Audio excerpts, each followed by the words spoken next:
सो हम लोगों ने अब तक क्या क्या डिस्कस किया है? Rate of reaction, that is change in concentration of reactant or product with respect to time, the types of rate of reaction, that is average rate of reaction and instantaneous rate of reaction. ठीक है, and उस पर हम कुछ numericals भी हमने discuss किए हैं. ठीक है, now today will discuss rate law expression, order of reaction and molecularity of. आज हमारा जो टॉपिक है वो क्या है? Rate law expression,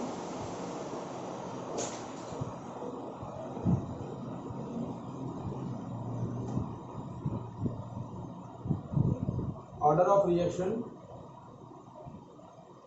and molecularity of reaction.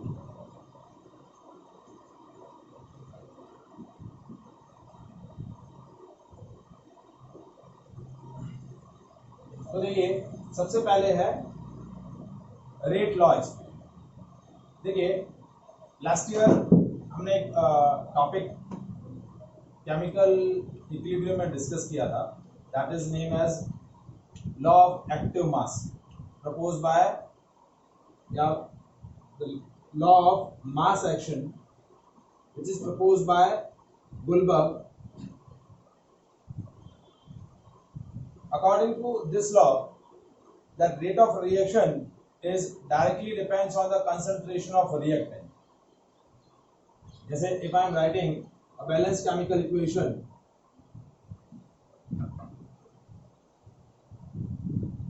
यदि मैं एक बैलेंस केमिकल इक्वेशन इस तरीके से रिप्रेजेंट कर लूं, two reactants A and B chemically combine and form two products C and D. So according to the law of mass action, rate of reaction is depends on the concentration of reactants, and these concentration terms are raised by suitable stoichiometric coefficient. याद आ रहा है ये law? Rate of forward reaction हमने लिखा था, rate of backward reaction लिखा था. As the equilibrium is established, rate of forward reaction is equals to rate of backward reaction, और उसके बेसिस पे हमने किसका एक्सप्रेशन डिराइव किया था? इक्विलिब्रियम कांस्टेंट का. किसका एक्सप्रेशन डिराइव किया था? इक्विलिब्रियम कांस्टेंट का. तो लॉ ऑफ मास एक्शन क्या बोल रहा है कि when we represent a chemical reaction by a balanced chemical equation, then rate of reaction is directly depends on the product of concentration of reactant, and these concentration terms are raised by suitable stoichiometric coefficient.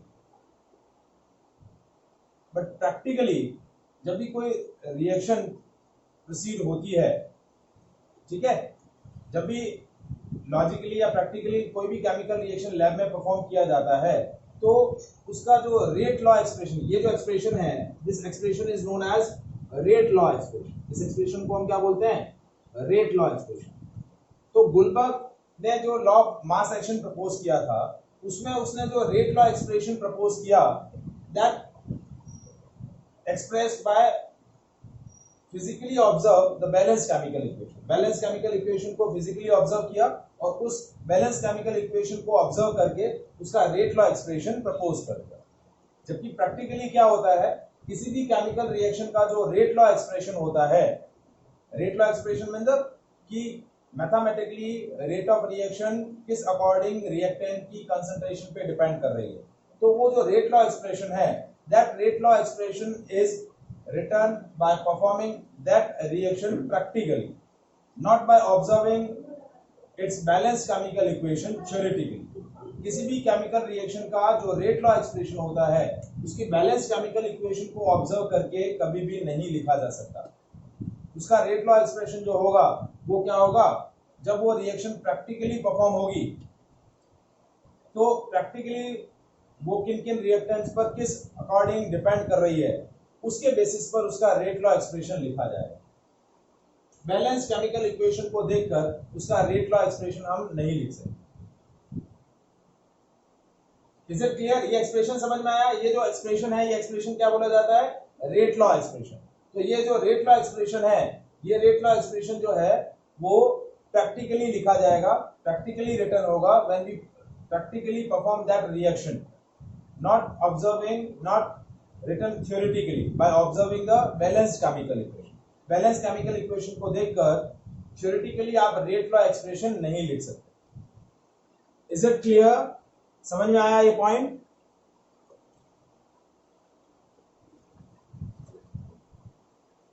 Is it clear? वंदन, मान्या, ऋषभ,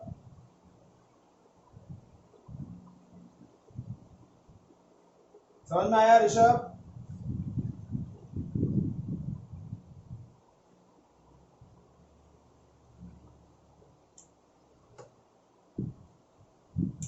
ऋषभ,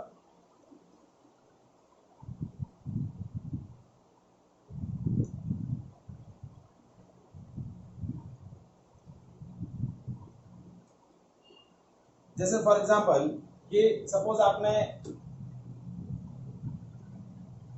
आपको एक reaction दे रखी है,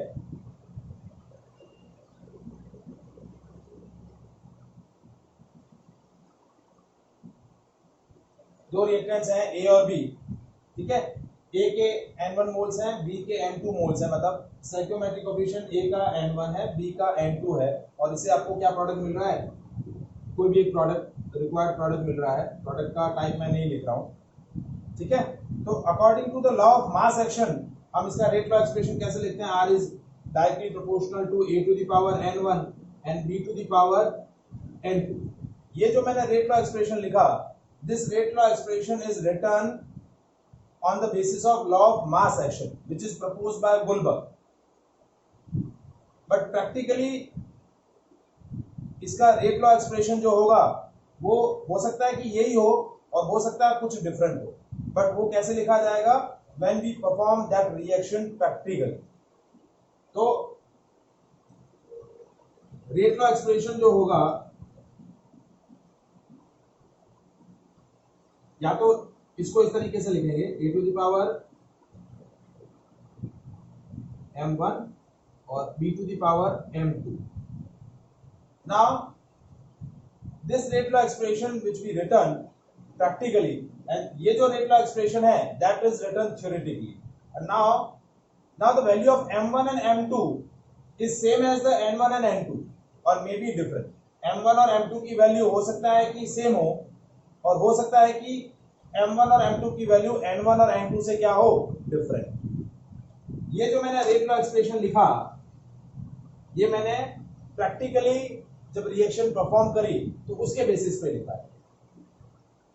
और ये जो मैंने rate law expression लिखा, ये मैंने सिंपली इस बैलेंस केमिकल इक्वेशन को ऑब्जर्व करके लॉ ऑफ मास एक्शन के बेसिस पे रेट लॉ एक्सप्रेशन लिख दिया. तो हो सकता है कि ये जो वैल्यू है, ठीक है, ये m1 और m2 की जो वैल्यू है, हो सकता है कि n1 और n2 के इक्वल हो सकता है उससे कुछ डिफरेंट हो. So whenever we represent rate law expression, तो rate law expression हमेशा कैसा लिखा जाएगा? प्रैक्टिकली लिखा जाएगा. क्या लिखा जाएगा? प्रैक्टिकली लिखा जाएगा. Is it clear? आया समझ में? ठीक है. हो सकता है कि ये जो m1 और m2 की जो वैल्यू है वो हो सकता है n1 और n2 के इक्वल हो सकता है कि उनकी वैल्यू n1 और n2 के क्या हो? डिफरेंट. जैसे फॉर एग्जांपल, इसको मैं एक एग्जांपल से आपको क्लियर आउट कर रहा हूं. जैसे I am performing a reaction, formation of ammonia.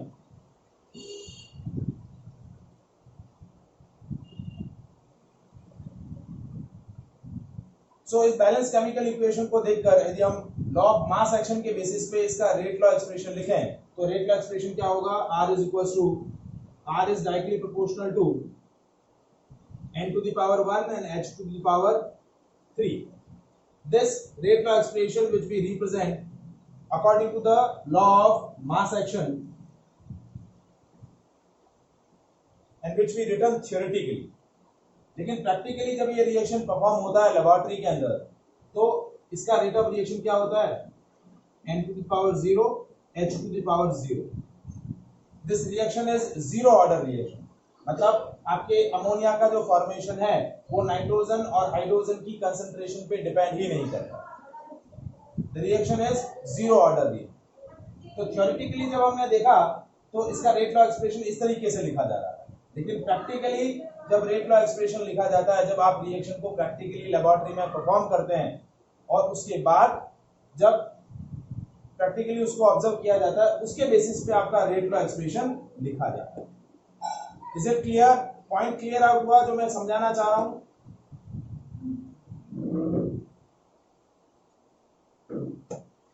Point आया समझ में?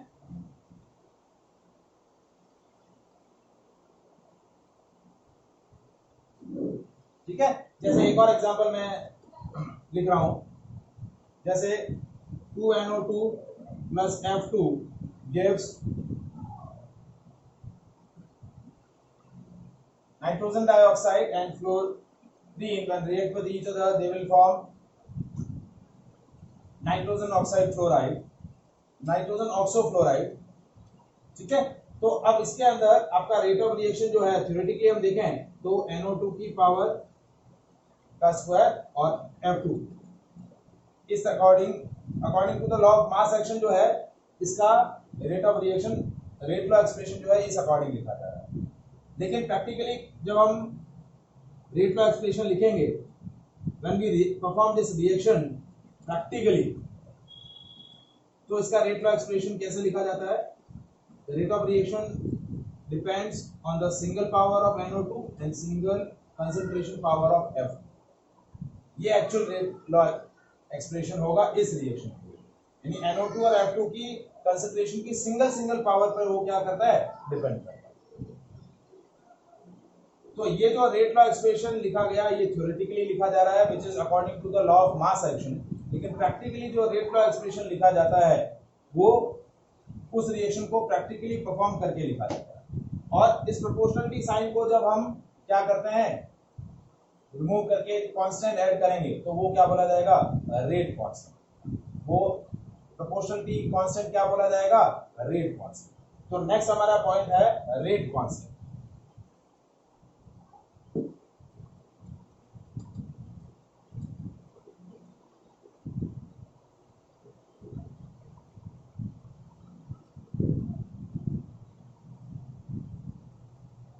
तो रेट कांस्टेंट क्या है? देखिए, जैसे सपोज मैंने रिएक्शन लिखा,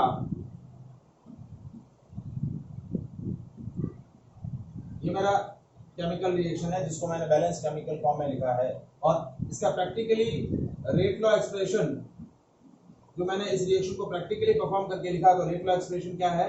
R is directly proportional to A to the power m1 and B to the power m2।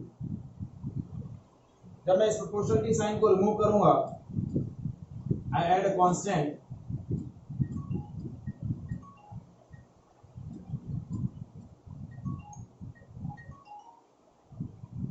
R is equals to K, A to the power m1, B to the power m2। तो ये जो K है, K की value क्या हो जाएगी? R upon A to the power m1, B to the power m2। So this K is known as rate constant।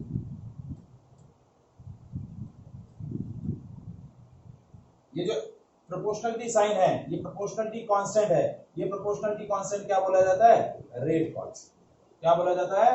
Rate constant. Is it clear? आया समझ में? Rate law expression and rate constant. उस power का summation क्या बोला जाएगा? Order of reaction.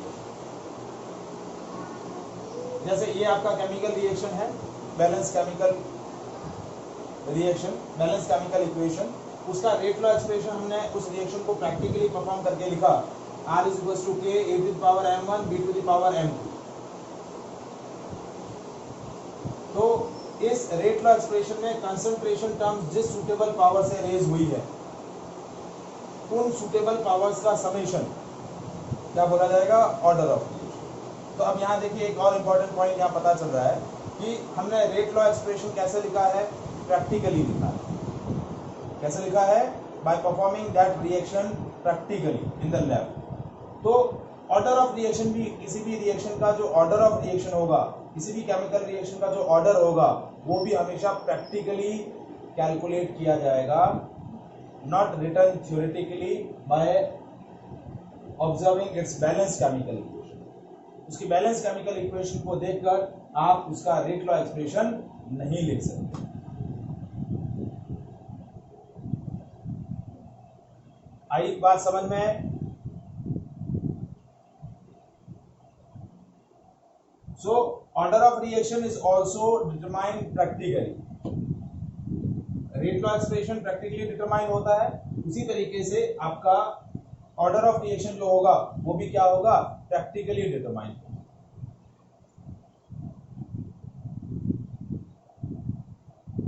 Now order of reaction may be zero, may be positive, may be negative. Zero भी हो सकता है, पॉजिटिव भी हो सकता है और नेगेटिव भी हो सकता है। जैसे मैंने आपको अभी दो एग्जांपल्स बताए थे, एक फॉर्मेशन ऑफ अमोनिया और एक फॉर्मेशन ऑफ नाइट्रोजन ऑक्सोक्लोराइड। ठीक है, देखिए उसमें मैंने क्या बोला, N2 + 3H2 gives 2NH3। तो इसका रेट लॉ एक्सप्रेशन प्रैक्टिकली लिखा जाता है क्या, R = K N⁻0 H⁻0। तो ऑर्डर ऑफ रिएक्शन क्या हो गया, जीरो। तो ये कैसी रिएक्शन है, जीरो ऑर्डर। कैसी रिएक्शन है, जीरो ऑर्डर। जैसे 2NO2 + F2 gives 2NO2F, ये लिखा था मैंने। इसका रेट लॉ एक्सप्रेशन हमने क्या लिखा, K NO⁻1 F⁻1। तो इसका ऑर्डर ऑफ रिएक्शन क्या होगा, 1 + 1 क्या हो गया, 2। जिस सुटेबल पावर से आपने कंसंट्रेशन टर्म्स को रेज किया है वो पावर्स का सम क्या हो जाएगा, ऑर्डर ऑफ। तो ऑर्डर ऑफ रिएक्शन जीरो हो सकता है, ऑर्डर ऑफ रिएक्शन नेगेटिव हो सकता है, ऑर्डर ऑफ रिएक्शन पॉजिटिव हो सकता है, ऑर्डर ऑफ रिएक्शन फ्रैक्शन हो सकता है। कैसे, देखिए फ्रैक्शन कैसे, जैसे मैंने एक रिएक्शन लिखा, दैट इज एसिटाल्डिहाइड। ठीक है, इसका रिकम्पोजिशन करेंगे तो CH4 + CO कार्बन मोनोऑक्साइड बनेगा। तो इसमें रेट ऑफ रिएक्शन क्या होती है, किस पे डिपेंड करती है,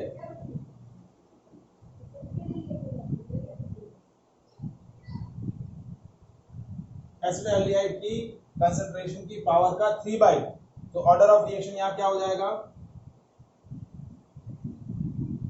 3/2। क्या हो जाएगा, 3/2। इज इट क्लियर, समझ में आया ऑर्डर ऑफ रिएक्शन?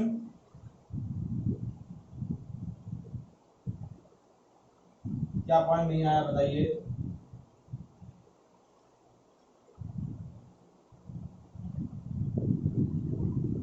नहीं, देखिए ये जो मैं रेट लॉ एक्सप्रेशन लिख रहा हूं, ये रेट लॉ एक्सप्रेशन उस रिएक्शन को प्रैक्टिकली परफॉर्म करने के बाद लिखा है। ये देखिए हमेशा क्या होगा, जो भी आपको केमिकल चेंज गिवन होगा बैलेंस केमिकल इक्वेशन में, उसका रेट लॉ एक्सप्रेशन आपको गिवन होगा क्वेश्चन के अंदर।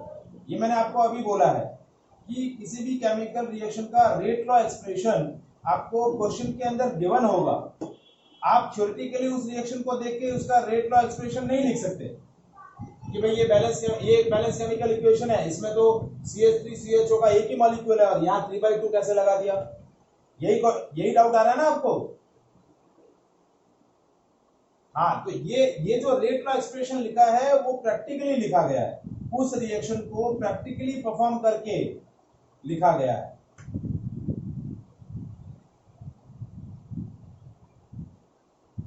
आया समझ में? जैसे मैं एक और एग्जांपल लेता हूं, H2 + Br2 gives 2HBr। तो इसमें रेट ऑफ रिएक्शन कैसे लिखा गया है, K H⁻1 and concentration of Br⁻1/। अब ये जो एक्सप्रेशन लिखा, ये रेट लॉ एक्सप्रेशन आपको क्वेश्चन के अंदर गिवन होगा। क्यों, क्योंकि इस रिएक्शन को जब मैं लेबोरेटरी में लैब में परफॉर्म करता हूं उसके बेसिस पर ये रेट लॉ एक्सप्रेशन लिखा जाता है।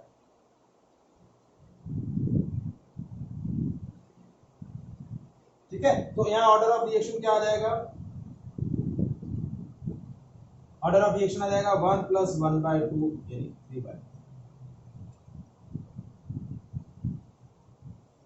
आया समझ में? ये रेट लॉ एक्सप्रेशन आपको हमेशा क्वेश्चन के अंदर गिवन रहेगा। Is it clear? Now any doubt?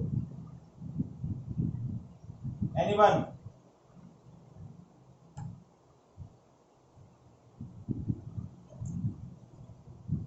वंदन, मान्या, ऋषभ,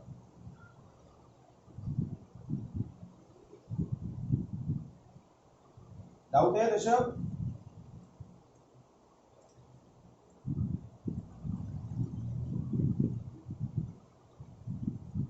ठीक है। अब नेक्स्ट जो पॉइंट है, इसी से छोटा सा रिलेटेड एक पॉइंट है, that is unit of rate constant. Unit of rate constant. अब देखिए रेट कांस्टेंट मैंने क्या बोला था, रेट लॉ एक्सप्रेशन में जो कांस्टेंट प्रोपोर्शनलिटी साइन आता है वो प्रोपोर्शनलिटी साइन क्या बोला जाता है, रेट कांस्टेंट। जैसे मैंने एक बैलेंस केमिकल इक्वेशन लिखी,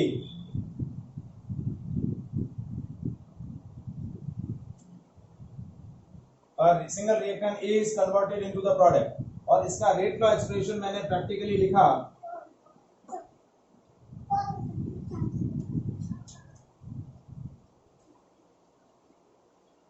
R is equals to K A to the power n, where n is order of reaction।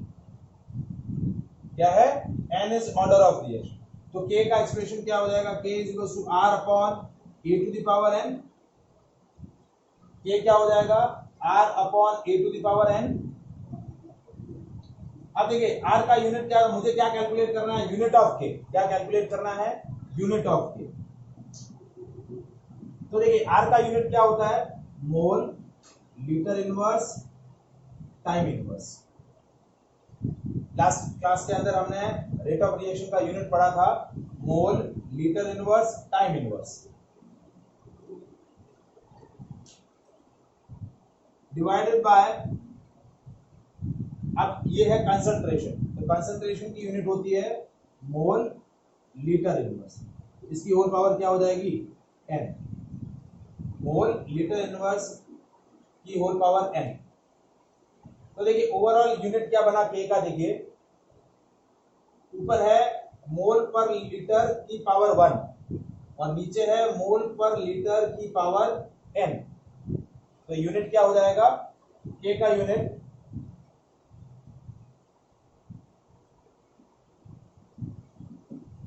मोल पर litre whole power 1 minus n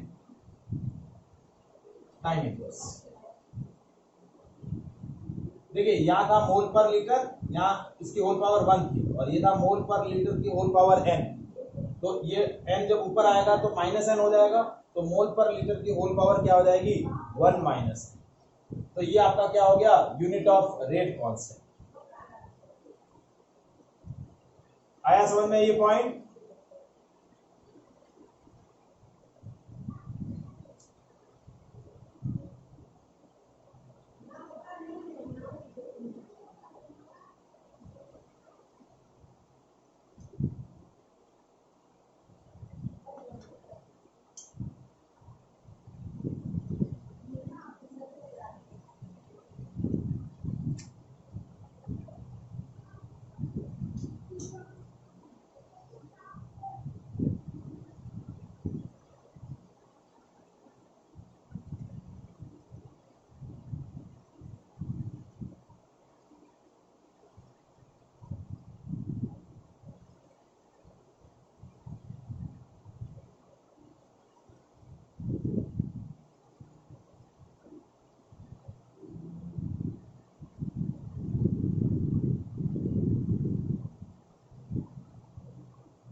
point आया समझ में?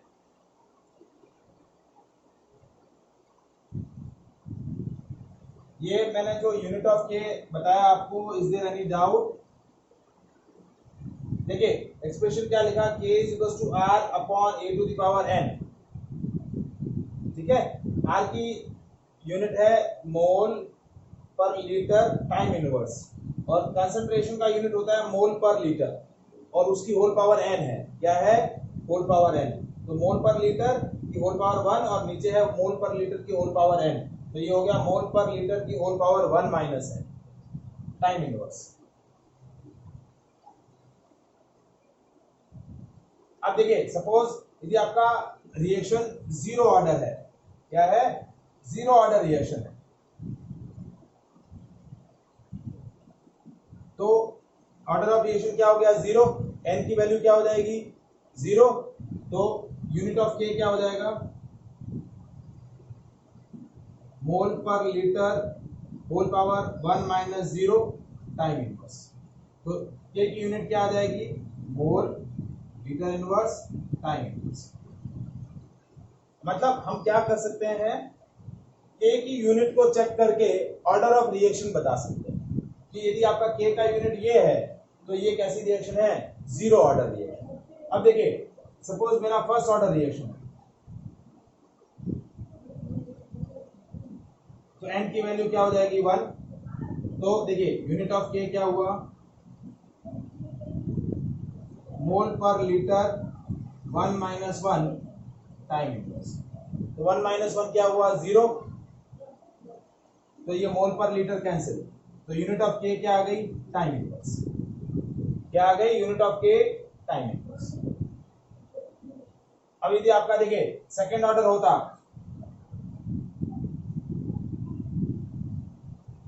तो एन की वैल्यू 2, तो ये हो गया 1 माइनस 2, तो यूनिट क्या हो जाता? Mole inverse litre power 1 time inverse. तो ये आपका यूनिट ऑफ के किसके लिए हो गया? Second order reaction. So by observing the unit of k, we can determine the order of reaction. Is it clear? आया समझ में?